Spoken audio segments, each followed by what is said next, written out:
Hi everyone, my name is Varun. I'm a supply chain student. I just completed my studies at Quantum Polytechnic University, and today I want to talk to you about the how do we manage inventory? What are the traditional ways, and what we have improved so far? So I hope you guys are doing well and great. So let's jump on today's topic, the economic order quantity.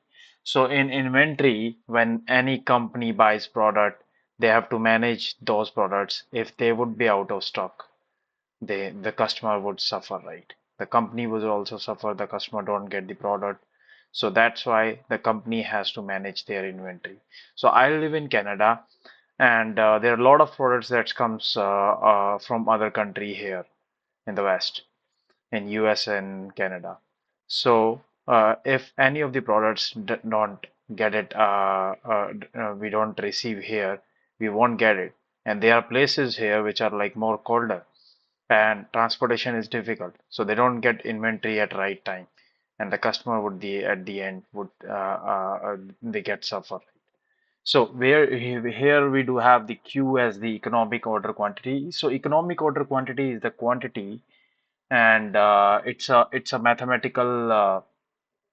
mathematical quantity that we order every time so that we can manage our inventory. So Q is known as the economic order quantity, D is known as the demand, S is the ordering cost, and H is the holding cost. The ordering cost is, suppose I'm in Canada and I am going to order 2 pallets of my products from China. So the 2 pallet codes operating cost would be more as compared to the number of units, right, as per unit cost if I order a whole container. So the operating or ordering cost is more when I order less. So if I order more, there would be more ordering cost in the total value, but the per unit cost would be little less. So there are two costs involved in inventory management when you have the holding cost. So holding cost is such as your storage cost, your capital you are investing in capital. Suppose you spend $50,000 instead of $10,000, so you have more holding cost. And there would be insurance cost. Suppose you are having the insurance so that in case you lose something, you get that covered.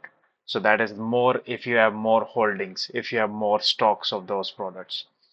Depreciation. So when you have these products in your warehouse, in your factory, or at your other manufacturing space, so you have more holding cost. So these holding costs gets increased when you have ordered more quantity which are required.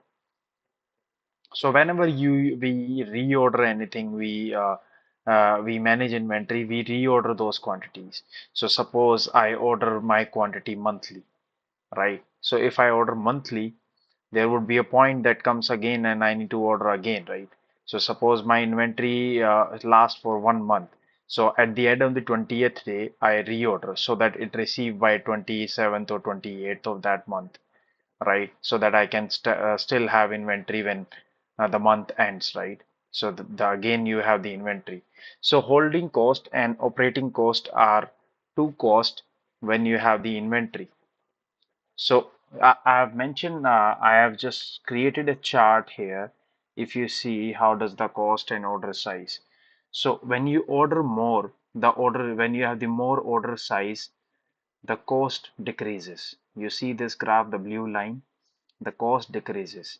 But when you order more, right, you have more products in your warehouse, and when you do have more way products in your warehouse, you have more expense in the capital, you have more storage, you have depreciation, you have insurance, so your holding cost gets increases. So this is why we have the holding cost here as the red line, which is increasing as the order size increases, and the ordering cost decreases as the order size decreases. So we need to match these, we need to balance these holding cost and ordering cost. The balance is the green line that we you see the total cost.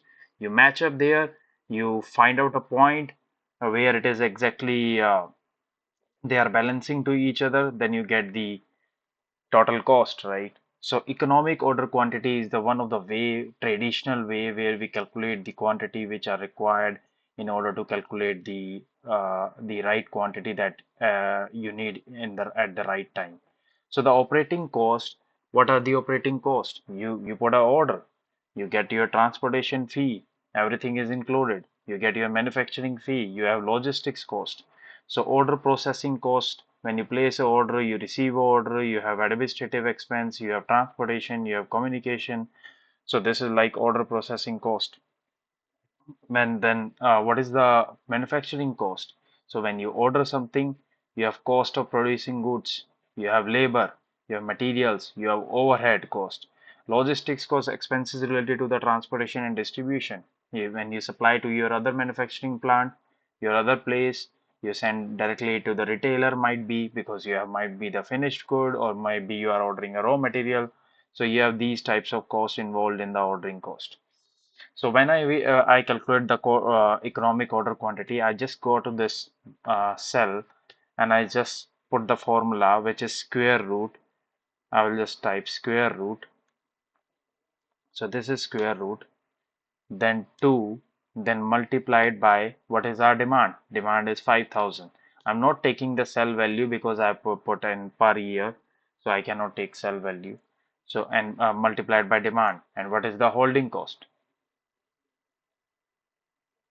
What is the holding cost? So the holding cost is 250 and the ordering cost is 1600, $16,000 a year, right? So I will just multiply it by the ordering cost 16,000 and then divide by the holding cost $250. I will just enter. So this is the quantity that I need to order on every month so that I maintain my inventory, right? So this is economic order quantity I need to order every time. I need to find out the reorder point. I can do that, and I need to check out my operating cost and my expense, my budget for it. So you have the financial balance, right?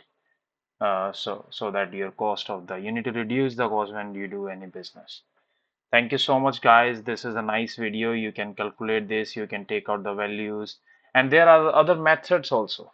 So as the time goes and everything improves, right? So we have the just-in-time inventory, we have the materials requirement planning, MRP, and we have the other methods, right? So maximum, minimum, we have the ABC analysis. So you can various methods, and I will also explain those methods in the further videos so that you would be able to understand like how the inventory is managed in any of the companies. Thank you so much, guys. Have a good day, and I hope you guys understand this video and how do we calculate economic counter quantity, and you will be able to find out the correct formula and just try it out. You will be able to learn. And in an interview also there are questions when you go to inventory coordinator post. These are the types of the questions that people ask about holding cost, ordering cost, how do you manage inventory, what do you know any of the methods. So you can define this as one of the traditional famous method used in inventory founded in 1913, I think so. Thank you. Have a good day.